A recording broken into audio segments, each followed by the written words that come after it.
the fact that I'm passionate about this. I experience this very deeply. It's a very visceral experience because I experienced it.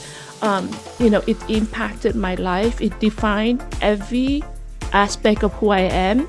It affected so these children that have been alienated grew up with a lot of problem, trust issues, because you've been lied to by one of your parents, and then you lost the relationship with your parent. In the normal family dynamic system, like you're looking at the attachment theories, children that have secure attachment to both parents will grow up a lot more healthy, physically and psychologically, than a child that's been lost a relationship, right? So these children grow up with all those problems, end up with stuck in cycle of abuse, and that's what I end up.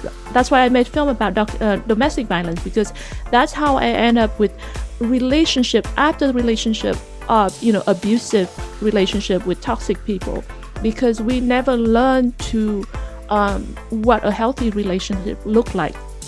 A lot of these children, look at them, really, they suffer from this, and then also the parents, and it's a transgenerational thing, because when they don't learn it, they pass it on to their children, and then their children become the victim or the abuser of this same problem, and then we just carry this on generation through generations.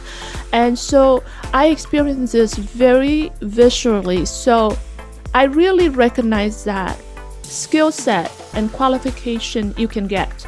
You can either pick up the skill today. I mean, especially today, with YouTube, with anything, you can almost pick up any skill set. So that's not the problem.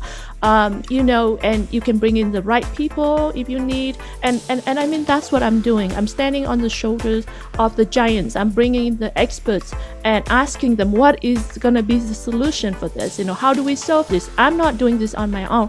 What really is helping me doing this is my passion for this. I wake up every day thinking about this. I never stop thinking about this. I go to sleep dreaming about this, literally like just day and night. Ever since I recognize this problem, I never stop. And really, when my friend asks that question, my answer is really like, if it's not me, then who? Heroes are an inspiring group of people. Every one of them, from the larger-than-life comic book heroes you see on the big silver screen, to everyday heroes that let us live the privileged lives we do. Every hero has a story to tell, from the doctor saving lives at your local hospital, to the war veteran down the street who risked his life for our freedom, to the police officers and the firefighters who risk their safety to ensure ours. Every hero is special and every story worth telling. But there is one class of heroes that I think is often ignored: the entrepreneur, the creator, the producer, the ones who look at the problems in this world and think to themselves, you know what, I can fix that. I can help people. I can make a difference. Then they go out and do exactly that by creating a new product or introducing a new service. Some go on to change the world. Others make a world of difference to their customers. Welcome to The Hero Show. Join us as we pull back the masks on the world's finest heropreneurs and learn the secrets to their powers, their success, and their influence, so you can use those secrets to attract more sales, make more money, and experience more freedom in your business. I'm your host, Richard Matthews, and we are on in 3, 2, 1. Hello and welcome back to The Hero Show. My name is Richard Matthews, and today I have the pleasure of having Petra Deeter on the line. Petra, you there? Yes, I am. Awesome. So glad to have you here. Before we got on, you said you were coming in from Los Angeles. Is that right? Right. Yeah. Such a pleasure to be here. Thank you. Yeah, thanks for coming on. I read through your bio before we got on the show. It seems like you do some really interesting stuff. Looking forward to talking about all of that. For my audience that follows our journey, we are currently in the Poconos in Pennsylvania, headed up on the way to New York next week. But what I'm going to do, Petra, real quick, is go through your bio so my audience who doesn't know who you are gets an idea, and then we'll get in and talk about what makes you a hero today. So let me start off here. Dr. Petra Deeter is an award-winning film director and social impact builder. As a filmmaker, she has made films in many genres, focusing on using the visual story medium to tell the stories that matter.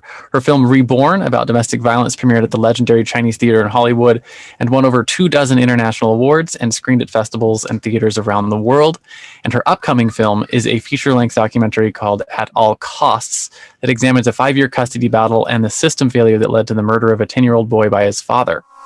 As a survivor of child abuse and domestic violence, she is passionate about creating social impact to advocate for victims. She's the founder and parental alienation strategist to Victim to Hero Institute, where she provides resources and support for victims, raises public awareness, and champions system and social changes, which is super cool. So, what I want to talk about first, Petra, is what is it that you're known for, right? What's your business like? Who do you serve? What do you do for them? Thank you for being here, Richard. What I do is I advocate for victims of parental alienation.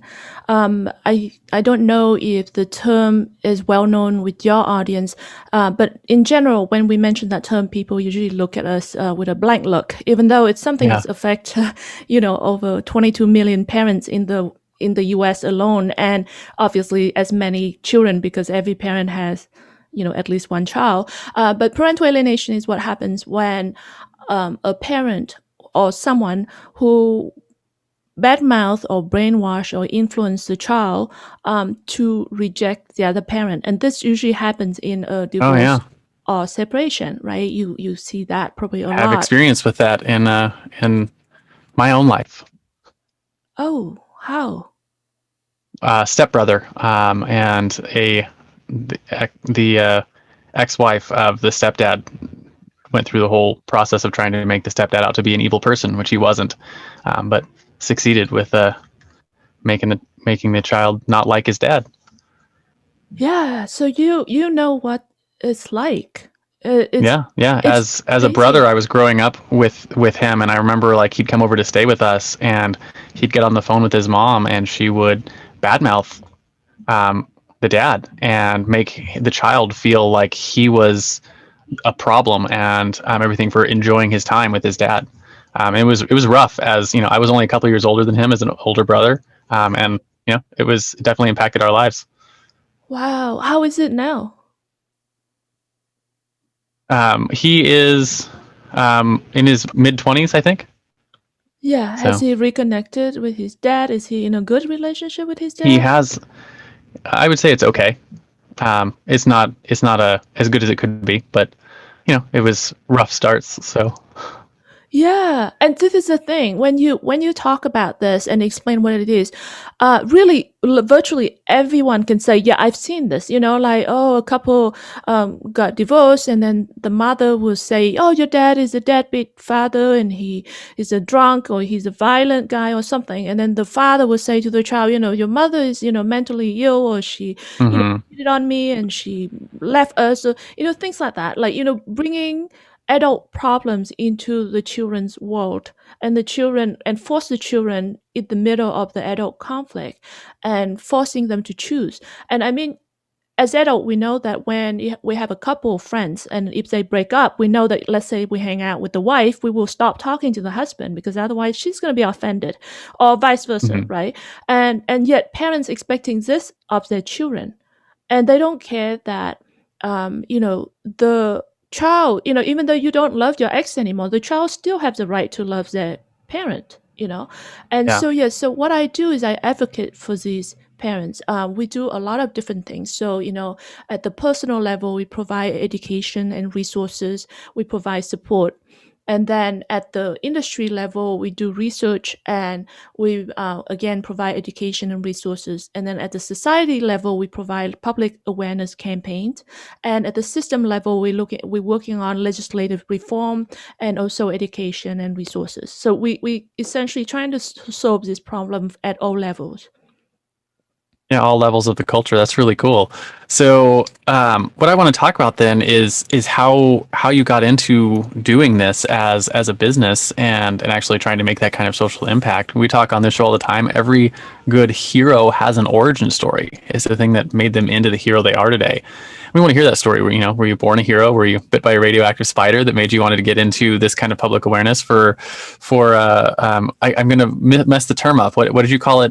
Disconnected parents? It's called parental alienation. For parental alienation. There we go. I'll see if I can remember that. It's a difficult one. Or did you start out in a job and eventually end up in this career?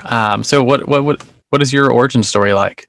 Well, actually, I was a alienated child. I was that child, but Okay.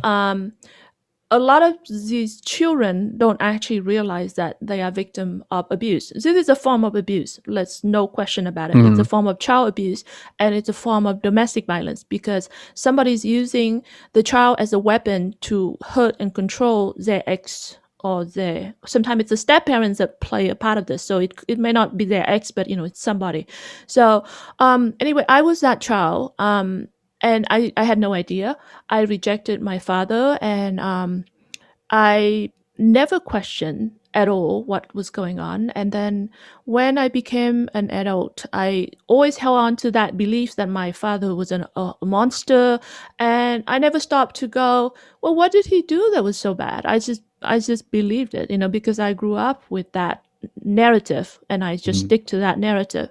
And then very much later in life, it's actually only a little bit more than a year ago, when someone in my family stopped and said, "Hey, I can't carry this on any longer. I have to tell you something about what your mother did to your father to destroy that relationship." We never get a chance to. No, we never had that conversation. I still in very close touch with that person, but we never sit down and had that conversation. But even just that statement alone made me go, "Oh, what happened?" And then I start to search, and I start to look into it, and then I start to question things, and then very quickly I realize what happened. And this is something that's very common to a lot of adult children that went through something like I did. It's such a devastating reality to come to, especially for me, when I realized that my father had passed a number of years ago.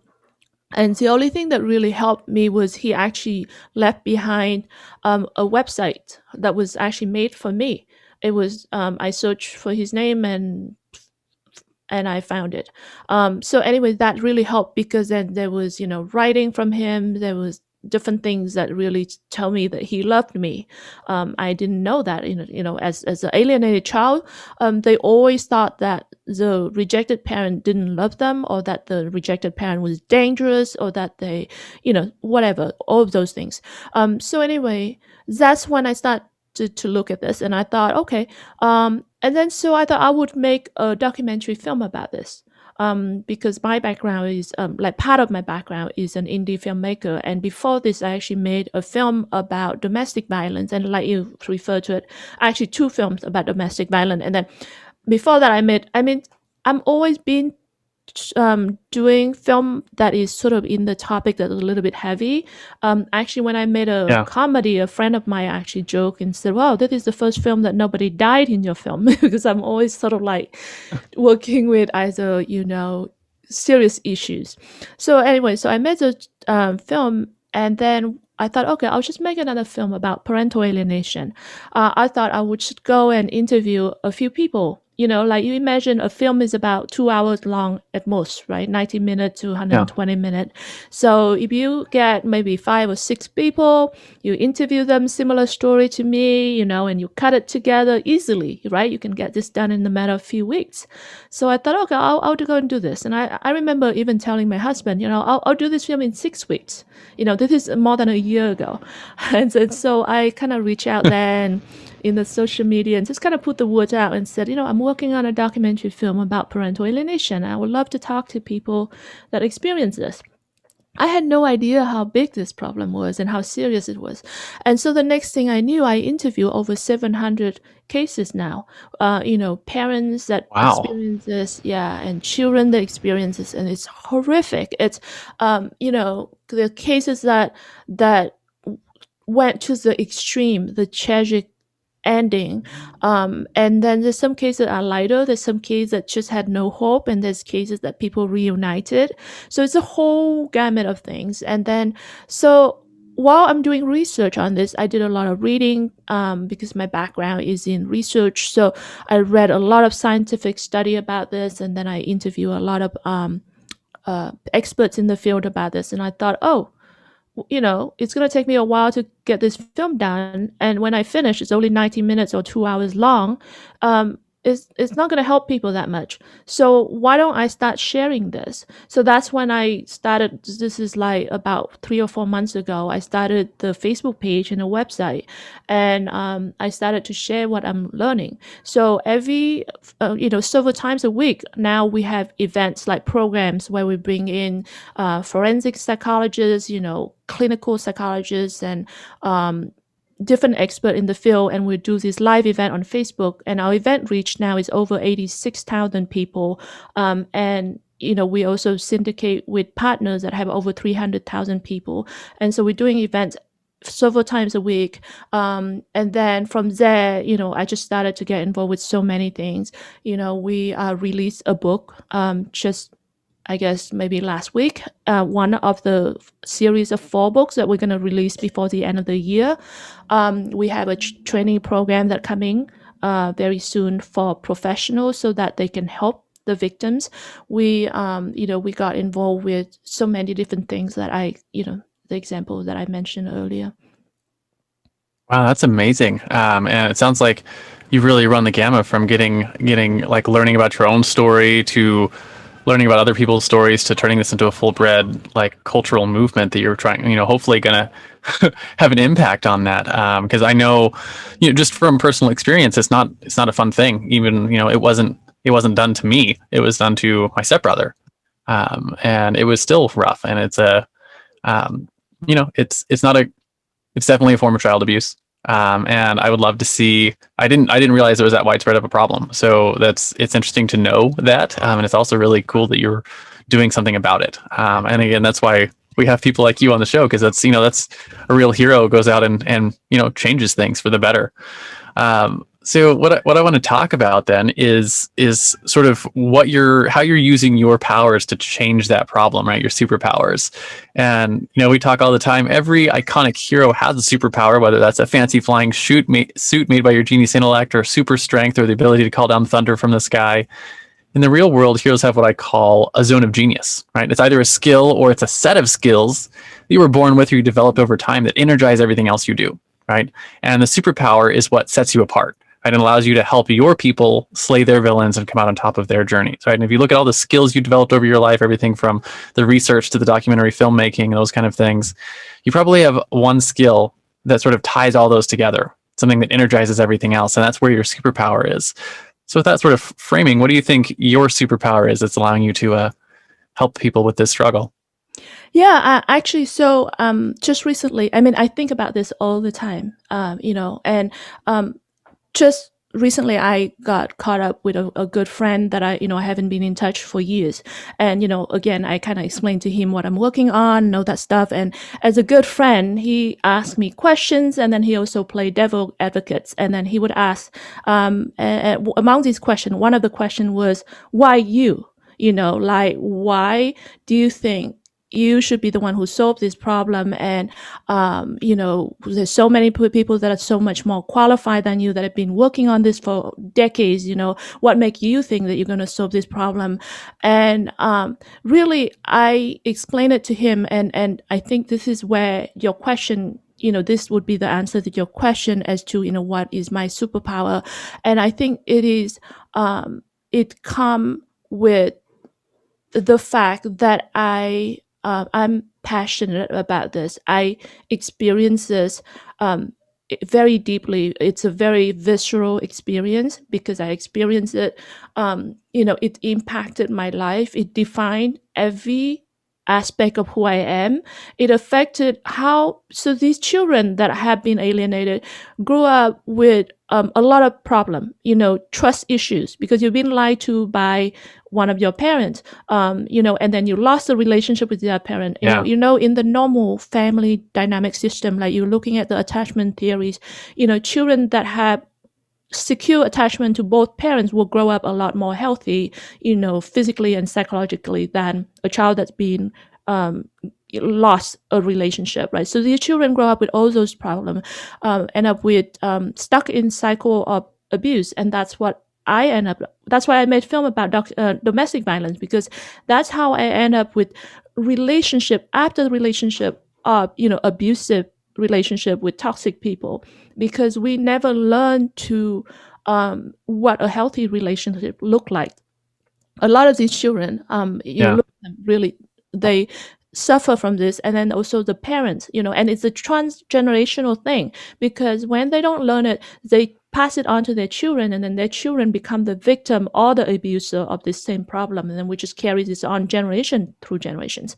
And so I experienced this very viscerally. So I really recognize that skill set and qualification you can get. You can either pick up the skill today. I mean, especially today, with YouTube, with anything, you can almost pick up any skill set. So that's not the problem. And you can bring in the right people if you need. And I mean, that's what I'm doing. I'm standing on the shoulders of the giants. I'm bringing in the experts and asking them, what is going to be the solution for this? How do we solve this? I'm not doing this on my own.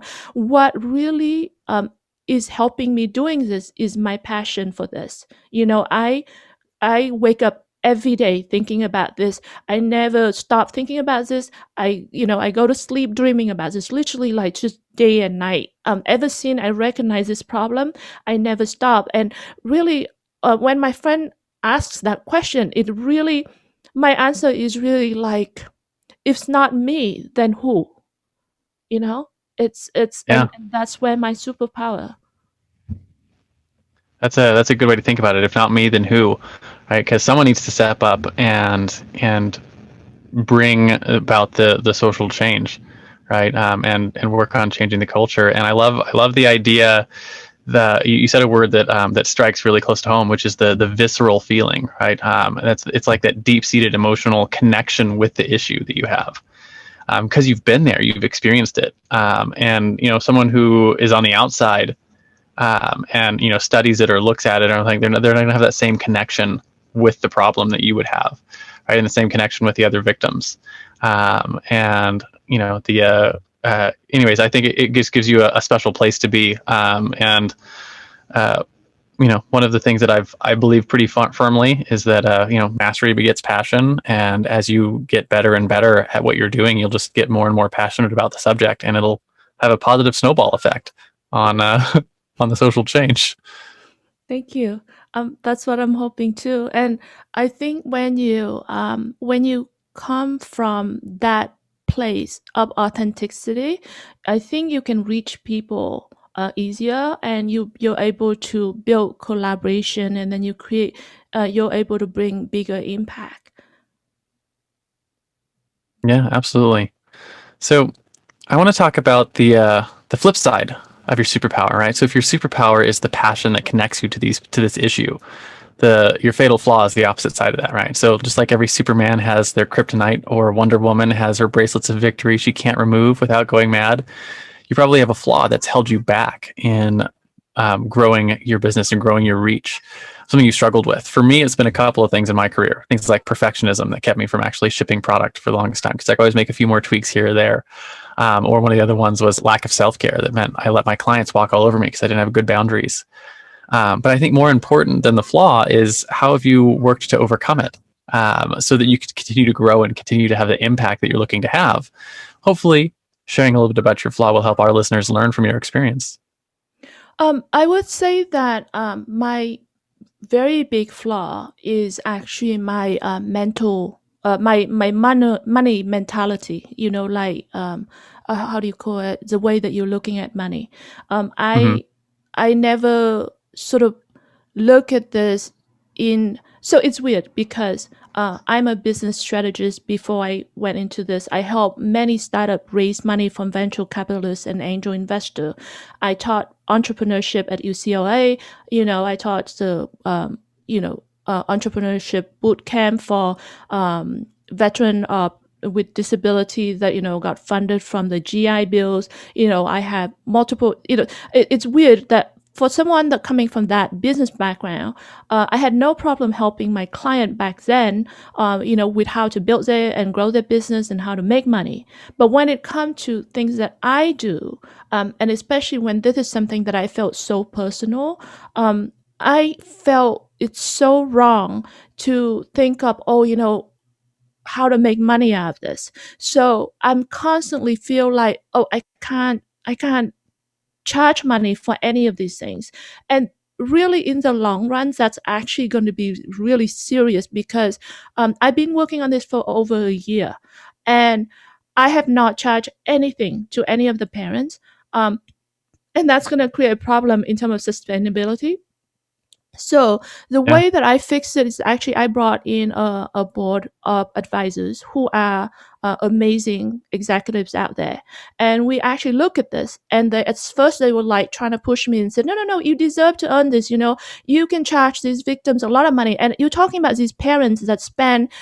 We did a research, and the median spending that they do on these cases, because they get dragged through the court system for decades, for years and years and years, trying to fight the custody of the child back. And then a lot of the time there's false allegation, you know, the malicious parent will blame them and make allegation like, sexual abuse or physical abuse. So horrific stuff. So these parents spend from $15,000 to several $1 million over the lifetime. Wow. To try to fight. So they spend a very large amount of money. So, for me to charge some money is not a lot. So, my advisor at first was like, no, no, no, you should charge, you deserve it. And I mean, I'm creating so much value to these parents.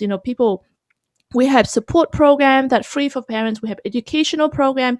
We give all sort of things. So they would keep saying that you should do that. And I was like, yeah, I know it makes sense, but I don't feel right doing it. And I keep pushing it back. And then eventually they're like, okay, we figure it now. So let's do this so that you can feel good with your conscience.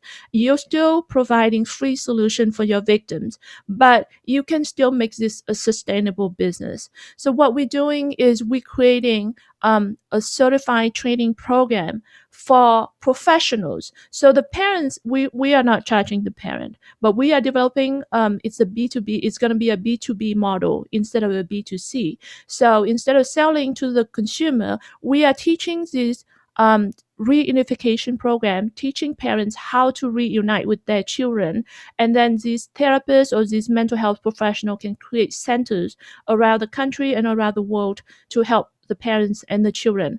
And so then, in a way, one, it helped the money problem, and two, it also bring a bigger impact, because one of the problem I have right now is when victims reach out to us and said, can you recommend solutions somewhere, like who do I go to? We actually have trouble finding people that understand this. Parental alienation is so counterintuitive that when you talk about, there's a child that rejects a parent, the first thing people will think of is, what did that parent do? That something must be wrong with that father or mother. He or she must be abusive or neglectful in some way. They never stop to think about, there must be somebody else that is manipulating the child, brainwashing the child. So it's so counterintuitive that even professionals are not trained in this. So when therapists look at this, what they do is they will inadvertently become one of the alienators. They will go, the child doesn't want to see the other parent. Let me help the child. Let me prevent the child from having to see the other parent. Instead of looking at it as that, the child needs both parents. If there's a problem, let me fix that problem and reunite them, right? So there's a lack of understanding and lack of training and resources for the educational, for the industry. So what we're trying to solve is to solve this problem from the industry level, providing the solution from the professional level. So providing these training courses for the professional, so that they can then bring solution for the victims. Yeah, absolutely. And the money problem is a fascinating problem that is very common in the entrepreneur space, especially when you are in an impact business, right? A business that's looking to do social change, things like that. And it's interesting because a lot of people one of the reasons I built this show is that for the longest time, and culturally, we still have this problem, that entrepreneurs are regularly looked at as the villains in the story, right? And you can pretty much pull up any kids' TV show, and who's the villain? The villain is, business person, someone's without shoes, pouring oil in the thing and killing the ducks, right? Or some variation thereof. And so culturally, especially here in America, we grow up with this mentality that as an entrepreneur, entrepreneurs are evil, and therefore profitability is evil. So we struggle with, charging what we're worth, and we struggle with building businesses that are profitable. And you realize at some point that in order for a business to have long-term sustainability, and especially if that business's long-term sustainability has tremendous positive social impact, it has to have also profitability. So I'm really excited to hear that you guys have come up with a way that both fits with your conscience and allows the business to be profitable, and also helps add value to the culture. So that's a really unique solution for that. And I hopefully our listeners got an idea of one of the ways you can solve that. Just by changing the model a little bit about where you're charging, and who you're charging, who the actual customer is, right? So your customer is not the parent. Your customer is the professional, and then your parent are the people that you're helping with those things. So it's a neat way to shift the model and still create profitability. So anyways, that's a cool story. Thank you. And I totally agree with you the bit about the villain thing. I mean, I think subconsciously, I think that money is evil.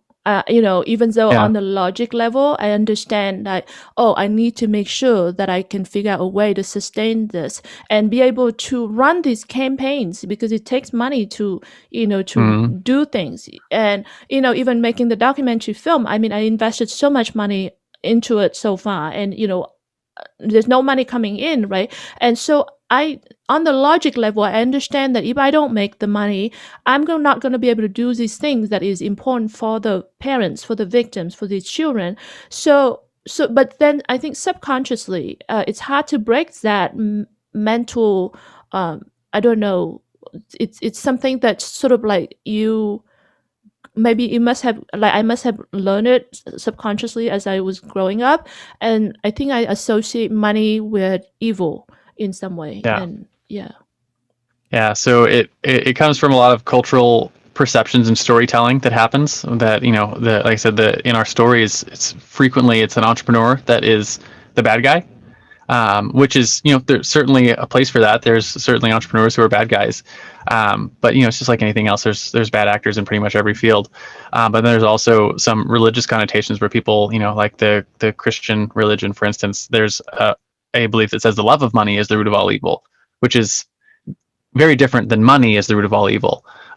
But so people confuse those two things, and they say, hey, if you're falling in love with money versus just money itself, money is a neutral tool, just like persuasion is a neutral tool. And you can use persuasion to help someone else. We call that leadership. If we use persuasion so that they help us, we call that manipulation. But the tool itself is neutral, right? It's persuasion. Same thing with money. Money is a neutral tool, and it can be used for good or it can be used for bad.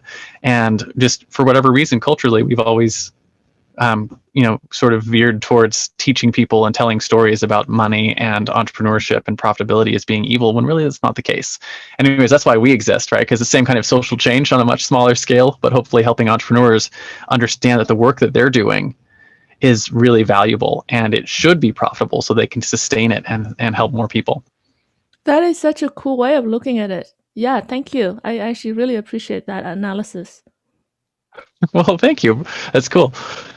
So I want to talk about the flip side of your fatal flaw, or not the flip side. The next sort of thing in my discussion here is your common enemy, right? And every superhero has an arch nemesis, right? It's something they constantly have to fight against in their world, right? In the world of business, it takes on a lot of forms, but generally we put in the context of the people you work with, right? And so you could probably approach this from a few different ways, either the parents and children that you work with, or the professionals that you're working with, or the legislators, since you guys sort of operate on lots of levels. It's a mindset that you have to fight to overcome so you can actually create the change you're trying to create. So with that sort of, like, what do you think the common enemy is with this issue with the various, groups of people that you work with?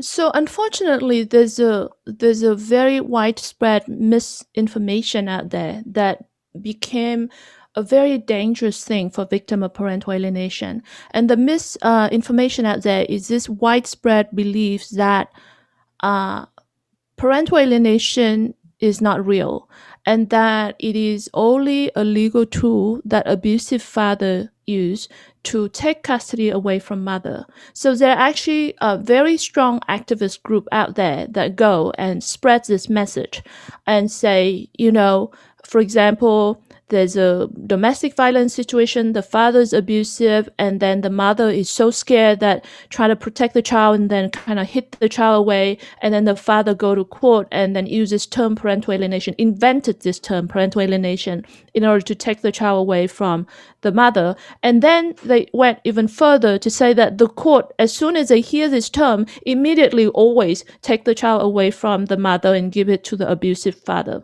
Now, this is just completely false, and there have been scientific research to prove this.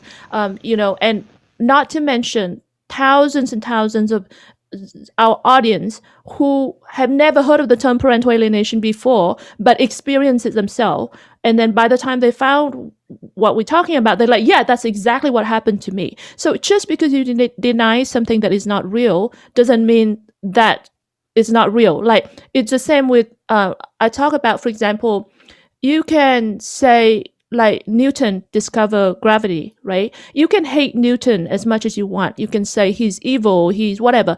And you can deny his work as much as you want. Gravity still exists. It's still there. So it's the same thing with parental alienation. It's very real.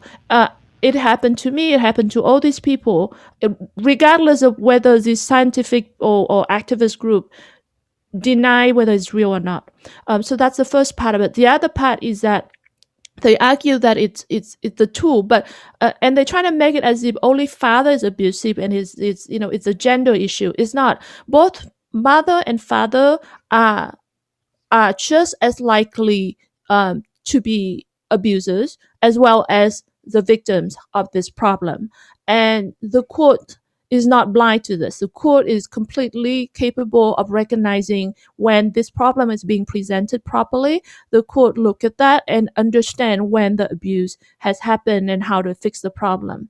And there have been scientific research looking at 10 years worth of data from all the appellate court cases that involve parental alienation, and they prove this to be true. And despite the scientific background into this activist groups still going out there and spread this news, and then it get caught in many places, and then what it does is it silences the victim. Because, this is something that happened to me. It happened to these victims. And then when you tell me that parental alienation is not real, you are silencing me. You're telling me that my experience is not real. And you're looking at any marginalized group out there. You think about, you have suicidal hotline. You have domestic violence shelter. You have, all these sort of things, right? Any marginalized group, you have something. But when it comes to parental alienation, guess what? There's nothing. There's no hotline to call. There's no shelter to go. And you look at your child that has been abused, and if you call the police, they're gonna laugh at you. Oh, your ex is brainwashing your child? What, is there a bruise? Like, did he slap your child? Did he punch, or did she, like, they until they see something physical, they cannot understand the psychological abuse. So you can call the child protective agency. Nobody will help you. The system that was designed supposedly to help these children and to help family fail to protect in this particular situation. And so that's a very serious problem. I'm sorry, I went off track and I don't even know what the it's original like your question. your common enemy, and the common enemy is that it doesn't, that people don't believe it exists. And it's true, right? Because I witnessed it as a child growing up, and there was nothing that my stepdad could do about it, right? Because it's just not, it wasn't a recognizable problem, and they were like, she's not abusing him, he's not bruised, he's not injured, he doesn't have any issues. And she spent so long telling him that his father was evil that when they went to the court, he would be like, I don't want to see him, right? Because he's been brainwashed that way. And it was interesting to watch that unfold as a child. So so like I've seen the result of that people don't believe it to be real. It's crazy. And I mean, like, we even bring in, like, scientists who have done research on false memory and memory distortion, and they prove how easy it is to brainwash a child. Like even for adults, they have done work that show how easy it is to distort someone's memory and plant complete false memory into someone. And imagine when it's one parent that does this distortion and the implantation. If you trust that source, then that parent can say anything negative, and that little seed of false memory will grow into this big tree of just full of toxic information.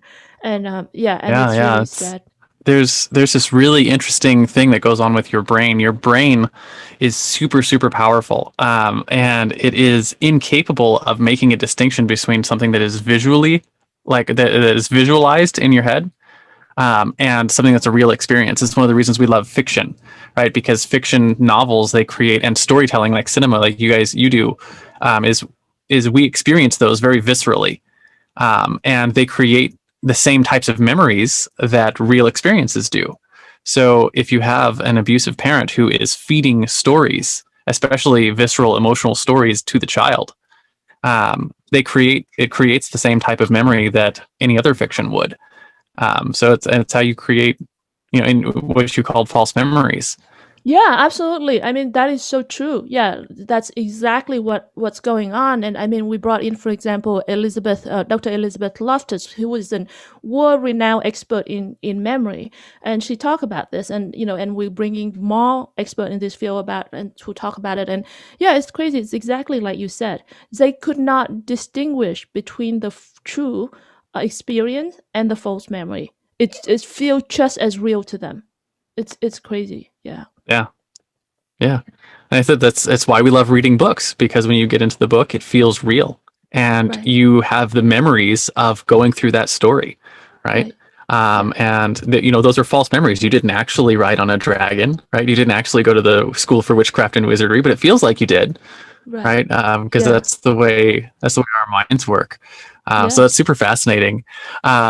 So if your common enemy is fighting against this belief that it doesn't exist, right, that it's not a real thing, the other side of that coin is what you fight for, right? And so that's your driving force, right? So just like Spider-Man fights to save New York, or Batman fights to save Gotham, or Google fights to index and categorize all the world's information. What is it that you fight for with your business?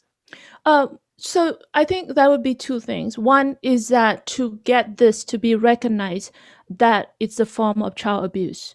Right now, it's not properly recognized in the legal system, so that need to be changed. So right now the system is very inadequate in diagnose the problem and providing the appropriate ramification or solution for the problem. So changing that requires a change in the society level, public awareness, as well as into the legal system, as well as the industry. But the other things that I'm fighting for the parents and also for the adult children who have experiences and now struggling with their life, is to become the hero. Actually, it's interesting that your show had the term hero, and my business also has the word hero. Our business is victim to hero, and that's what we're trying to empower the victims, is that you can be the hero in your own story. You can be the hero to rescue yourself. You don't have to sit there and wait, even though there's no resources out there.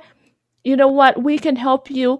We can empower you so that you can be that hero, so that you can rescue yourself. Yeah, that makes a lot of sense. And the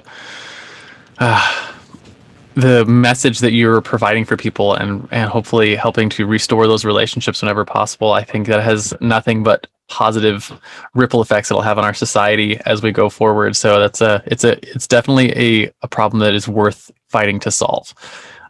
So yeah, I appreciate the work you're doing. Thank you. I want to switch gears a little bit and talk about some practical things for actually, working on and growing a business, especially the type of business that you run, right? Because yours it's a lot about social impact and social change. And so I call this your hero's tool belt. And, just like every superhero has a tool belt with awesome gadgets like their batarangs or web slingers or laser eyes.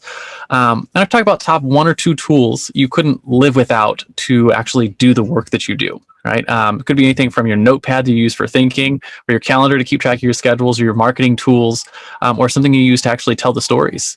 Right. Something you think is essential to getting your job done. What would be your top one or maybe two tools that you use to help grow your business? So I would say, I mean, obviously, calendar, we all can't live without the calendar, but I won't bring that in. But internally, Trello is what we use for managing the team and the project because it's a visual way of looking at things, and it helped me. I'm really bad at multitasking, and without Trello, I think I wouldn't be able to manage things. So that's internally. But I want to share the other thing that is more. Um, I would say I think a lot of people are not using enough of is live event. Going Yeah, Facebook Live or YouTube Live or whatever. I only focus on Facebook because I know that I don't have a lot of bandwidth to try to cover a lot of things. So I'm only focusing on Facebook. We do have YouTube, we do have other things, but we only kind of like spending time mostly on Facebook. And even though we are very new, our reach is really large. For that time, like I mentioned, we only started our Facebook about 3 or 4 months ago, and our reach now is over 86,000 people. So that's that's amazing. yeah, and the reason, and that's why I wanted to share this amazing tool that everyone have access to is live event. People upload videos, people upload posts, they don't perform the same way. So there's nothing like Facebook Live because, or I assume the same with YouTube or other places. There's nothing like building an audience like that because when you're there, you're live. People feel like that kind of engagement, where that kind of connection, where the audience can see you and you can talk to them and you bringing them into a part of that conversation. You build the kind of commitment and engagement from your audience that you cannot build by uploading a video or a post or anything like that. And then things that you ask them during that time, you're asking them to like the video or share the video. I mean, when we do for about 45 minutes, we get hundreds of comments and questions during that time. And we get, easily 60 or 100 share of that post. But if you just post a video or something, it's very hard to get that kind of view. And that's why, we got a lot of views in each time that we do these events. And I definitely recommend entrepreneurs out there to use that. Yeah. So, do you have any specific strategies you are using for your lives in terms of like how often you're doing them, or whether you're doing a regular schedule, or things like that that might be helpful for those of us who are looking to add live events to our marketing set? Uh, yeah, so there's a few things about that. I did test different times, and I figure out, and I don't believe that it would be the same for every audience. So I would say that you should test it for your own audience in terms of the time. When you should have the event. So I test different time, and for my audience, I figure out when is the key peak time for my audience, and also when is the less key. So that's how I schedule my 2 or 3 events a week based on the peak performance time. The other thing is to so the timing. The other thing is make sure that you schedule an event so that people know that it's coming, so that they can anticipate and they be ready for it. If you just go and do live Yeah, that makes randomly, sense. yeah, if you just kind of jump on, it's okay, and I do that quite a bit too. But it's harder for the audience to know to be there. So if you set a time, then and especially if you have a little bit of time ahead, then people know to schedule it out. So that definitely is the other aspect of it. Another aspect of it is in terms of the content. You need to make sure that the content brings value to the audience. So it's always a question of, what are they going to be able to take away from this? How are they going to take this information and apply it into their situation? A lot of the time we would go into other places because we're constantly learning different things, and I would see people would post things just for the sake of posting it, maybe because it's the topics that are important in that field or whatever. I mean, you could have, for example, like there's thousands of peer-reviewed scientific journal articles about this field, right? And if I just post one of those, it has no value to my audience. I need to be able to, if I want to post about it, I need to look at the article and think, how do I translate this into a layman term, and then explain how they can use this information? Because otherwise, if I just present this statistical analysis and the data and the hypothesis, and then it doesn't do anything to the audience. So in terms of content, definitely think of your audience. all the time. What does it mean to your audience? How are they going to take this away and do something with it? Like value. Always think of the value for your audience. The other aspect about the content is to think about credibility. Because we were relatively new, I say we were because very quickly now we are being recognized as, one of the well-respected source in this field. So now I don't feel like we are new in that way. We are still new, but we are recognized and respected. But when at the beginning, when you did not have enough credibility or quality or qualification in that industry, then I would recommend the way to build it is by bringing in other people, other experts, so that you can build your credibility on top of other people qualification, if that makes sense. So for us, we bring in experts, and then we bring in so many experts that and there are these giants, these people that have been incredible in the industry that have never ever spoken publicly before. And we are the first people that brought these people to the audience, to the public, and say, look, these books that you guys read about, this law that you heard that was changed because of this person, here he is. Let's talk to him. And what are your questions for him, right? So certainly you build your credibility without me having to do that research and write that book. So definitely in terms of content, that's the other aspect I would say. In terms of the actual event itself, I think it's important to structure it. There's a number of, it's a mix, right, between making sure that your content resonates with the audience and making sure that it brings value. So you can't just go on and say, okay, here is the takeaway of this.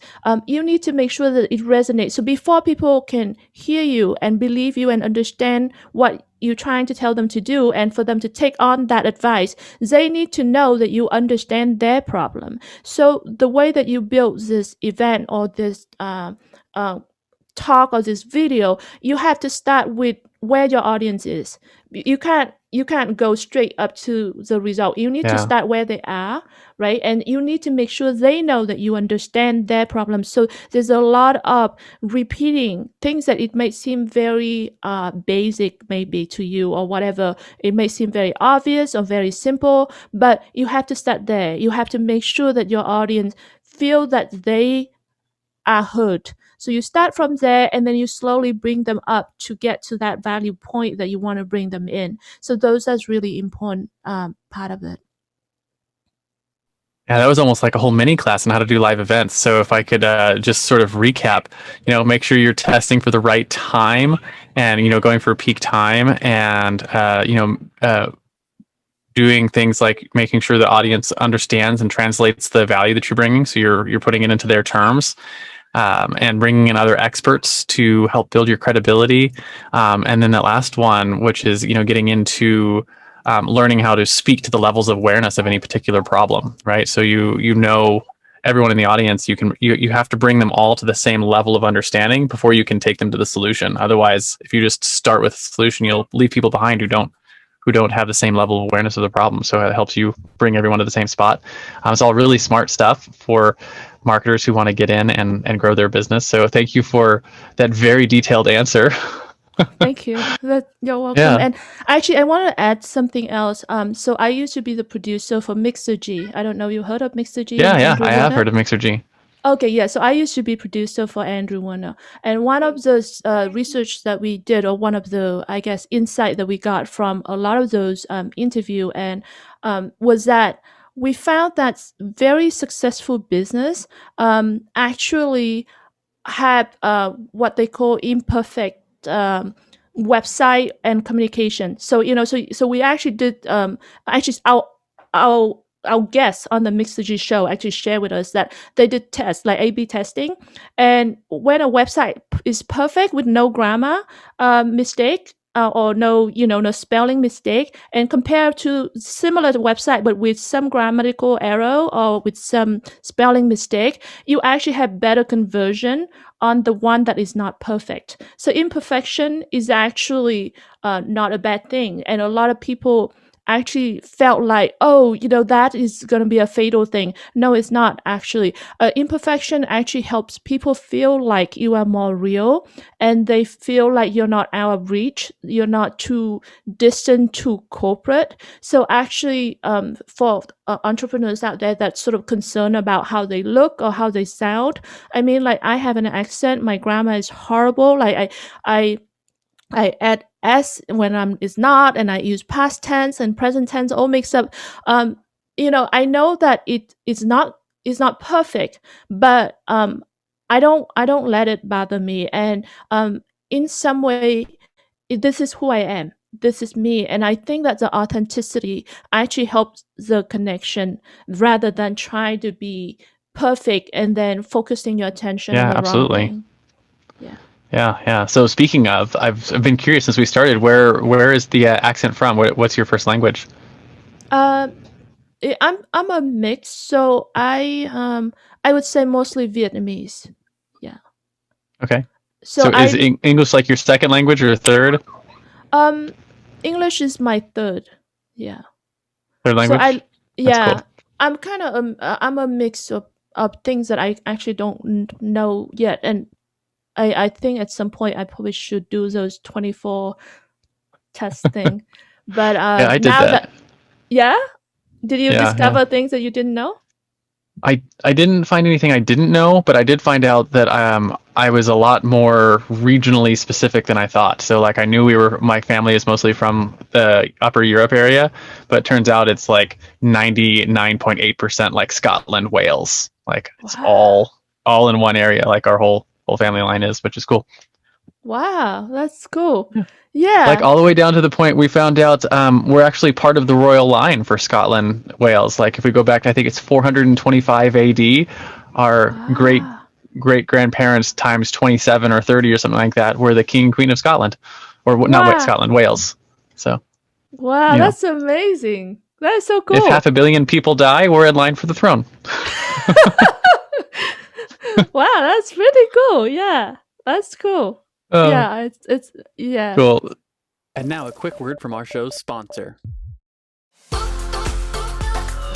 Hey there, fellow podcaster. Having a weekly audio and video show on all the major online networks that builds your brand, creates fame, and drives sales for your business doesn't have to be hard. I know it feels that way because you've tried managing your show internally and realize how resource intensive it can be.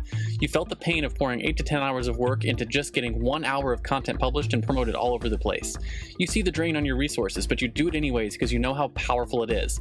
Heck, you've probably even tried some of those automated solutions and ended up with stuff that makes your brand look cheesy and cheap.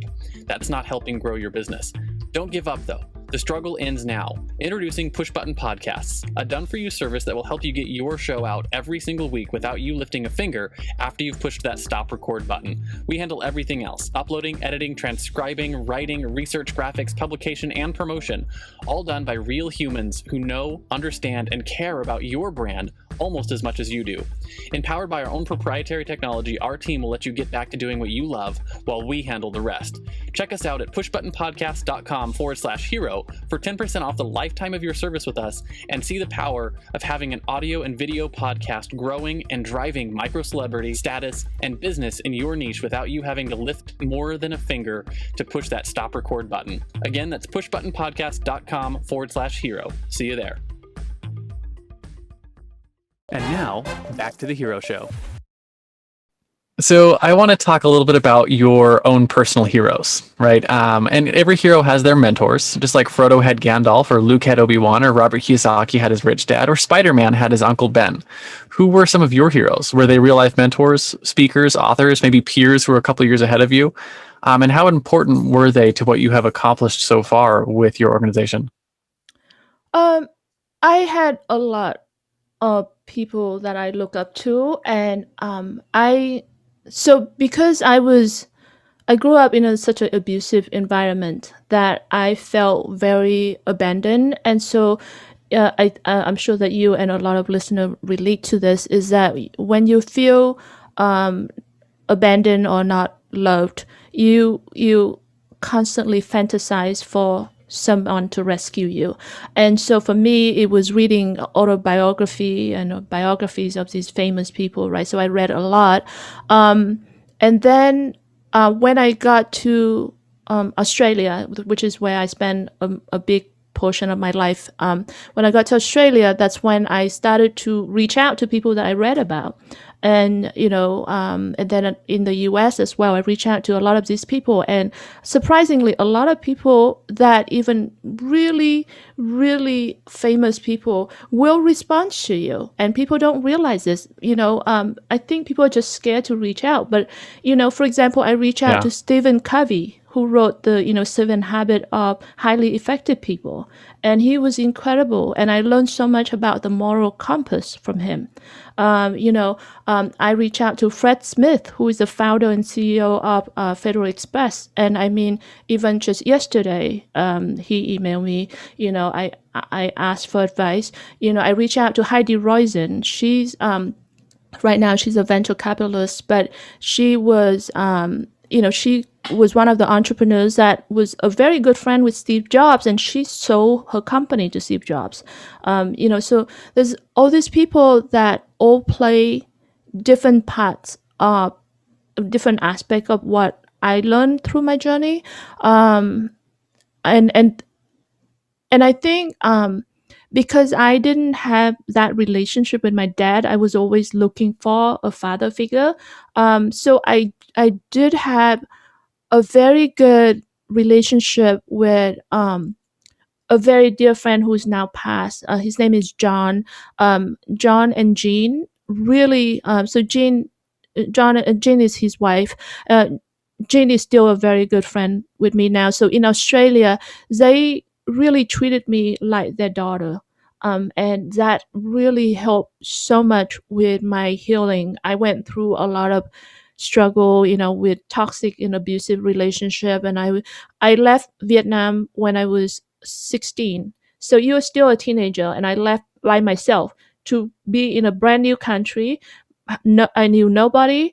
And so, to have a family like that, it really formed a lot about who I am. And yeah, so John took me in, and he was a very successful entrepreneur, and he had this pharmaceutical line, that's sort of herbal, natural line that he sell. But he's also an accountant, so he does a lot of these things. And Jean was a teacher and an artist, so they taught me a lot about what a loving family looks like.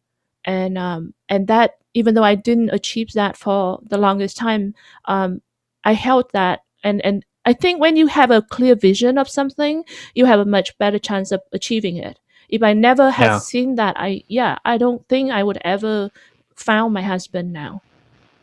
Yeah, and it's interesting to find people like that who can be heroes in your own life and help you change and impact those things. I love the idea that you've taken the time to reach out to recognizables, right? Some of the famous people like Stephen Covey and people like that are and that they would respond. I've never tried to do anything like that, but it's definitely fascinating. For people who are listening or thinking, how would I ever get someone like that to come on my show or respond to an email? Is sometimes it just takes takes the time to reach out, right? Because it's worthwhile. You can get responses. So that's very cool. So that basically brings us near the end of our interview. I got one more question for you, and it's about your guiding principles, right? And it's one of the things that makes heroes heroic is that they live by a code, right? For instance, Batman never kills his enemies; he only ever brings them to Arkham Asylum, right? So as we wrap up the interview, I'm going to talk about the top one and maybe two principles you use regularly in your life, something that you live by, maybe something you wish you knew when you first started out on your own journey. Yeah, actually, this is something that I live with every day, and it doesn't make it easier. So it's about ethics, right? So it doesn't matter where you are, who you are. You actually are faced with ethical question every day. I mean, even the Mm-hmm. simple things like, do I push this shopping cart back to to where the shop is? It might be over there, or I can just leave it right here next to my car after I unload the grocery and then just drive off, right?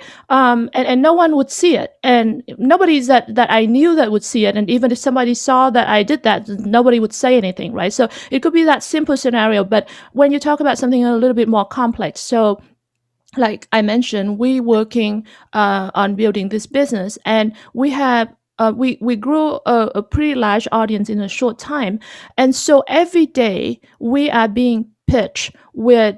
And it coming from all direction with people that say who we should work with or who we should bring on as a guest speaker, or what kind of post or link we should allow in our private Facebook group or things like that, right? So and it's so easy to just kind of like maybe sneak in maybe a therapist or a lawyer, and then try to pitch them as if they are an expert, right? And then maybe get a handshake deal of, maybe a sponsorship or something on the side. But that would be just like presenting an ad. And you've probably seen this in some magazines where an ad is formatted in a way that it looks just like the articles in the magazine itself. So then the readers, when they look at that magazine, look at that article and reading all these glowing recommendations, they assume that it's from an unbiased editorial piece. They don't realize that it's actually an ad, right? So that's a misrepresentation. For us, we can't do that. So we have a certain set of principles about ethics that we are very strict in our requirements about who we choose to work with, who we bring on as the speakers, who we bring in and introduce to our audience. Because it doesn't matter how attractive the offer may look, it's against our principle. And some people think that it's a gray spectrum instead of black and white. But when it comes to principle and ethics, we actually disagree. I I'm not saying that it's easy to identify what is right or wrong.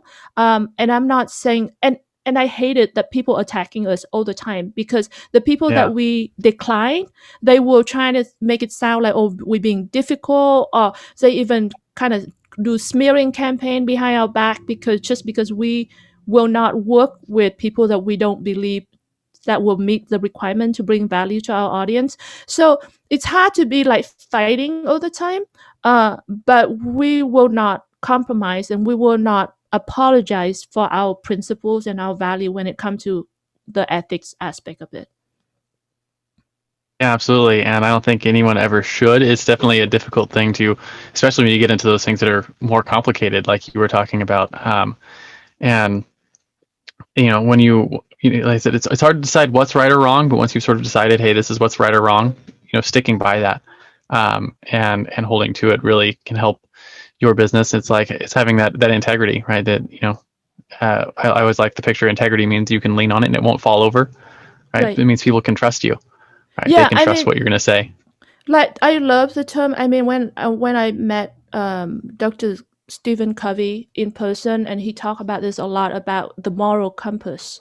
I love that term. Like that. I think that's a term that he coined, and yeah, that's definitely something that you kind of is not easy, but like you have to try. It doesn't mean that you won't make mistake, but you have to walk around and try to have that as a guiding line for how you make the decision. Absolutely. Well, that is basically a wrap on our interview, and I do appreciate you coming on to share your story, Petra. It's been amazing. But I do finish every interview up with a simple challenge. I call it the Heroes Challenge, and we do this to help us get access to stories that we might not find on our own, right? Because not everyone is out there looking to be on the podcast network, so we're always looking for cool, unique stories. So the question is simple. Do you have someone in your life or in your network that has a cool entrepreneurial story, right? Who are they? First names are fine. And why do you think they should come share their story on our show? First person that comes to mind for you. Um, an entrepreneurs. Yeah. Yeah, I do have.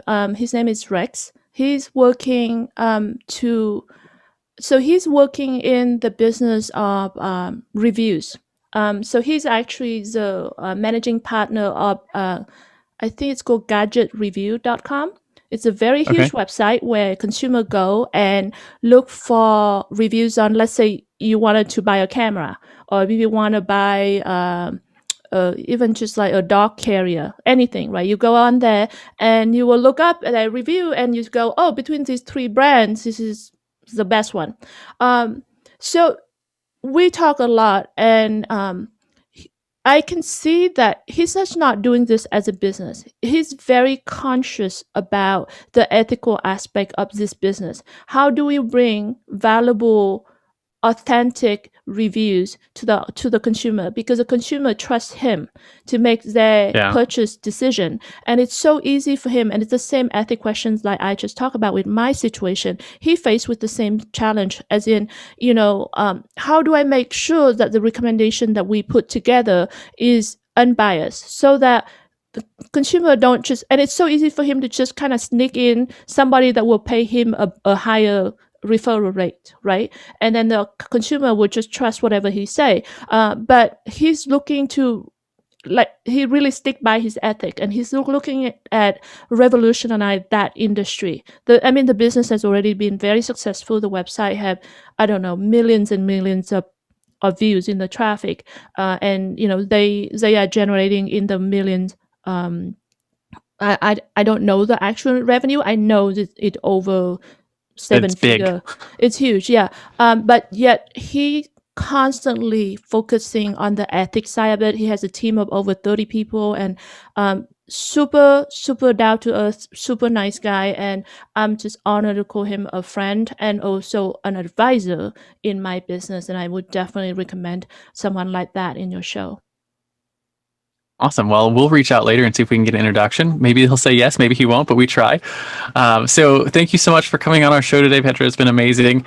So in comic books, there's always the crowd of people who clap and cheer for the acts of heroism at the end. So as we close, I want to know where people can find you if they want your help in the future, right? Where can they light up the bat signal and say, hey, you know what? I recognize that type of abuse. I've been through it. Or I know someone who has.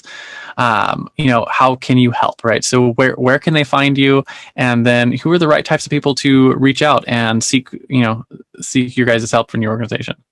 So we have a website, victim2hero.com. It's just fully spelled out. There's no number 2 or anything like that. And we also on Facebook, so we're also Victim2Hero. We are also on other places, but we're not as active, Instagram, Pinterest, TikTok, all that. But we're not, Twitter, we're not so active on those, but Facebook particularly, and on website. We are interested in hearing from really anybody, from parents that experiences, from children that have experiences, from grandparents, relatives, because it's usually impact the whole entire family. So anybody, and also activists that working in this field, professionals that working in this field, people that wanted to get into this field. So really, we're not going to close our door on anybody. We want to hear from anyone, because this is a huge problem. It's going to take everybody involved to solve this problem. And there's, the victims have nowhere to go. So, anyone that need help, we're happy to hear from them. Awesome. Thank you very much for your time today, Petra. It's been a pleasure hearing your story and hearing about the work that you guys are doing. And I hope that your business grows, becomes profitable and sustainable, and that you guys have as big an impact on this problem as you possibly can. So again, thank you for coming on and doing the interview. Do you have any final words of wisdom for our audience before I hit that stop record button? Believe in yourself. Thank you so much, Richard. That's a good. Appreciate this. That's a good one. Thank you so much. Definitely believe in yourself.